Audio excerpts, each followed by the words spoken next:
Hi and welcome back to the channel. So today we are having a look at the Jupiter XM in all its tiny glory.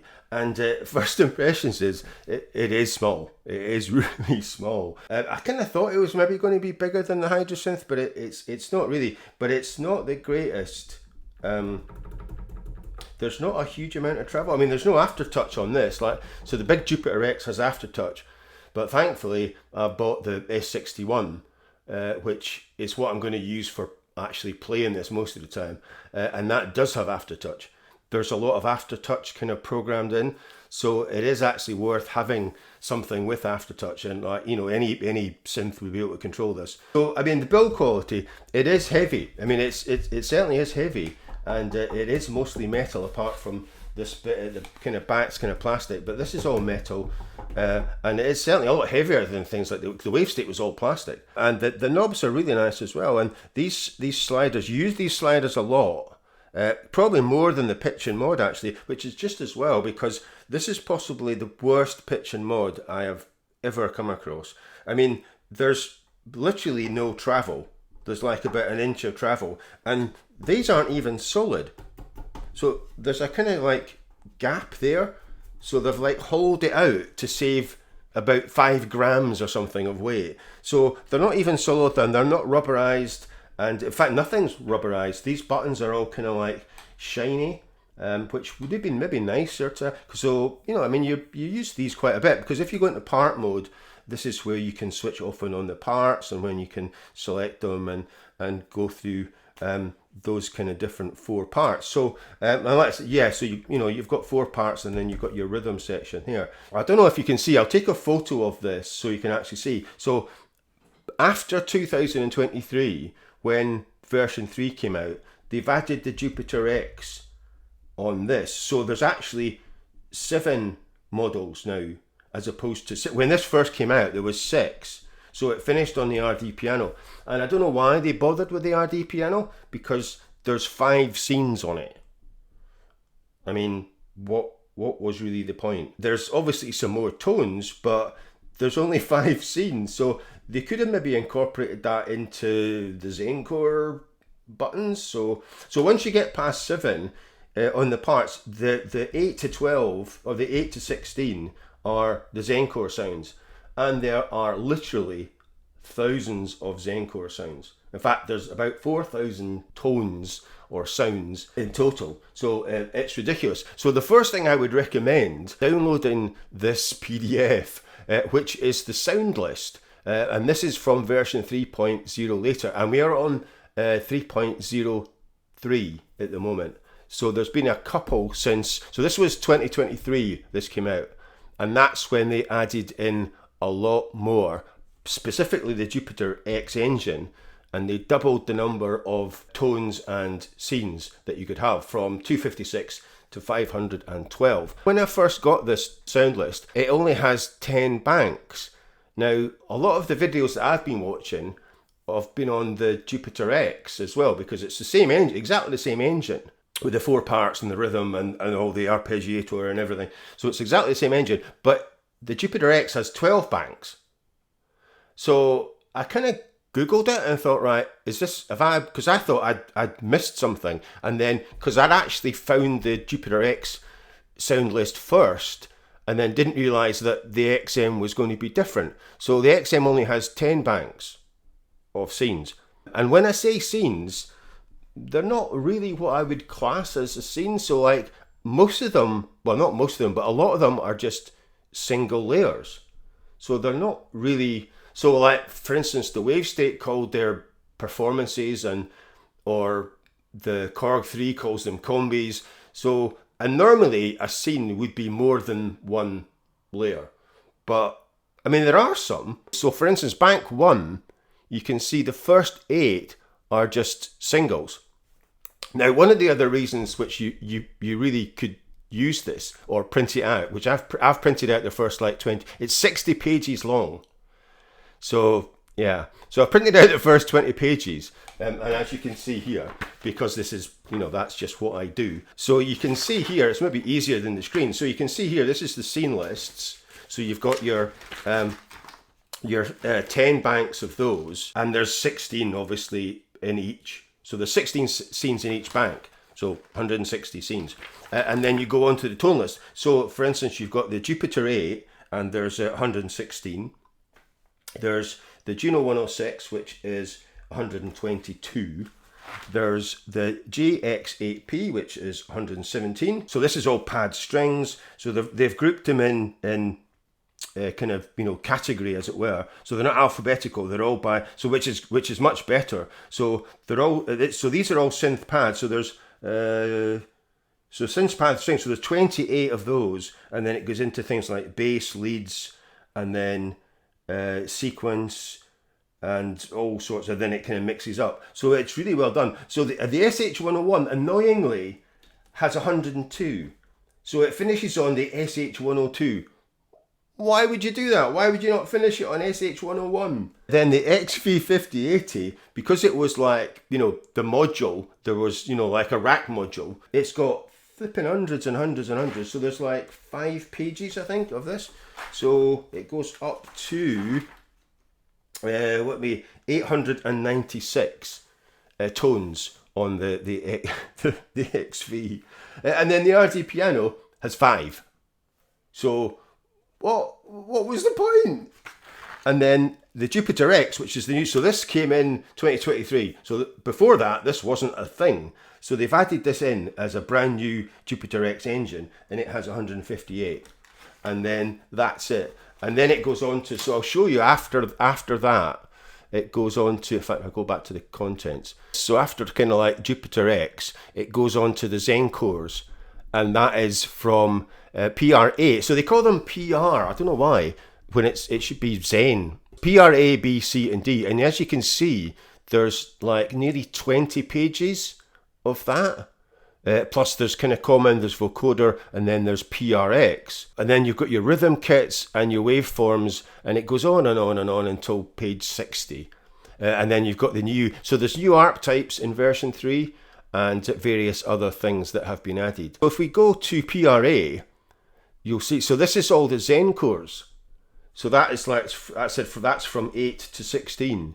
And there's freaking thousands of them. I mean, it just goes on and on and on and on and on. So there's 240 in the first one, and one of them's got over 1,000. So it's mental. So you can see there. So this is really worth getting, and if you want to get this, it is on the XM support page. So you kind of, there's a lot on this, version 3.03, and that is the latest one. And so let's say you've got all the drivers for Windows, Mac. So you've got a separate one for Ventura and a separate one for Simona and Sequoia. So that's quite, so they are really keeping this up to date, I have to say. And then you've got your older ones as well. So it doesn't matter what you've got Mac-wise, you're going to be able to use this, which is quite good. And then you've got the different manuals. So you've got your kind of straightforward owner's manual, and that is for version 3 and later.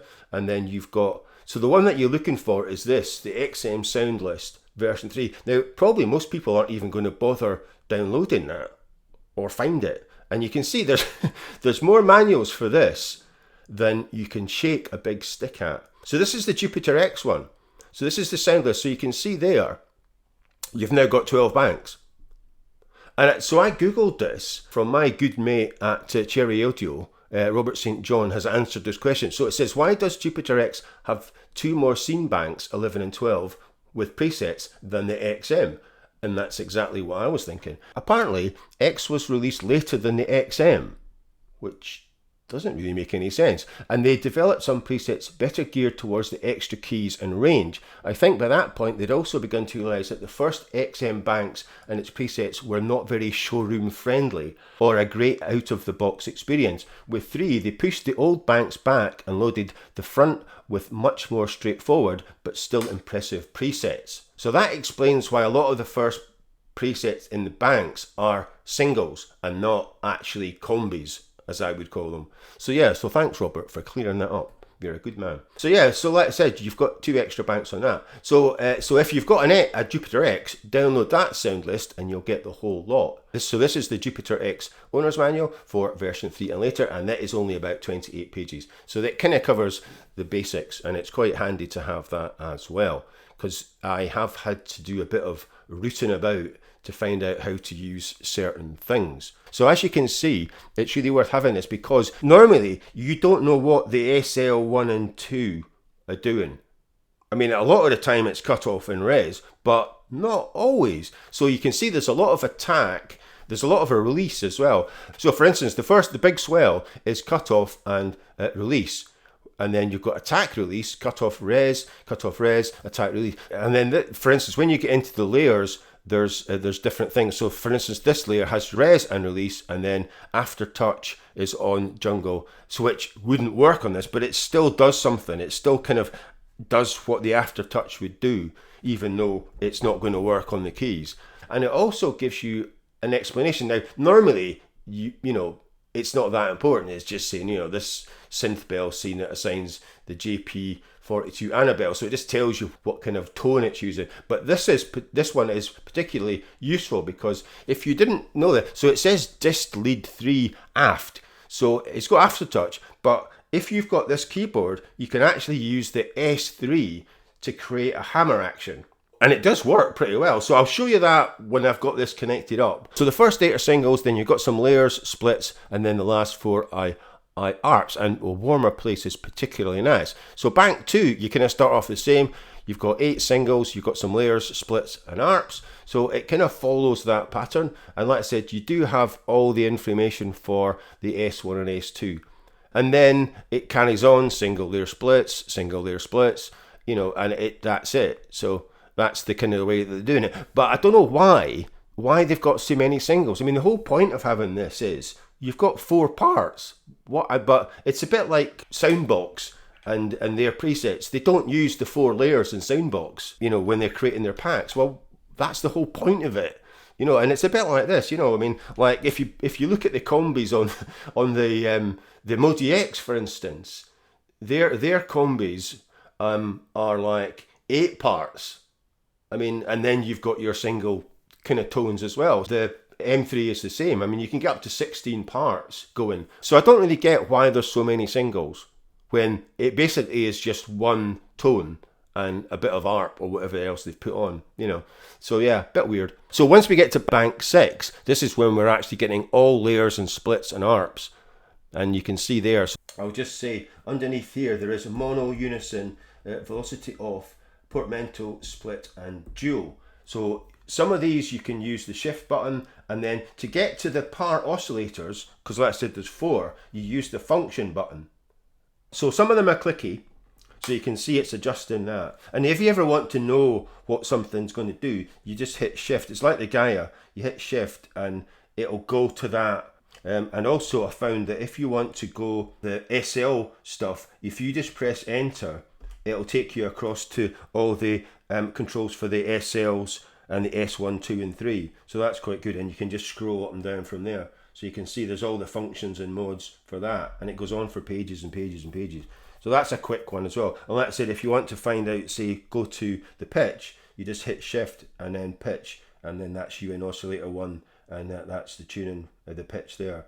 So the ARPs are all clicky, which you can hopefully hear that on the Mac, and then you've got your hold, and then your on off, and then you've got your play detector. Now I will go over what the play detector is in another video, and then you've got your oscillators. So the type is clicky, and then the rest of these are just smooth.